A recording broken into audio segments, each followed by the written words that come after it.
बेशक मेरा परवरदिगार दुआ सुनने वाला है। ए परवरदिगार, मुझको ऐसी तौफीक इनायत कर कि नमाज पढ़ता रहूं और मेरी औलाद को भी ये तौफीक बख्श। ए परवरदिगार, मेरी दुआ कबूल फरमा।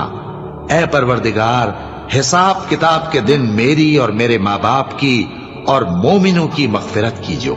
और मोमिनो, ये ना समझना कि ये जालिम जो काम कर रहे हैं अल्लाह उनसे बेखबर है। वो इनको उस दिन तक मोहलत दे रहा है जबकि दहशत के सबब आंखें फटी की फटी रह जाएंगी और लोग सर उठाए हुए मैदान क़यामत की तरफ दौड़ रहे होंगे। उनकी निगाहें खुद अपनी तरफ लौट न सकेंगी और उनके दिल मारे खौफ के हवा हो रहे होंगे। और लोगों को उस दिन से आगाह कर दो जब उन पर अजाब आ जाएगा। तब जालिम लोग कहेंगे कि ऐ हमारे परवरदिगार, हमें थोड़ी सी मोहलत अता कर ताकि हम तेरी दावत तौहीद कबूल करें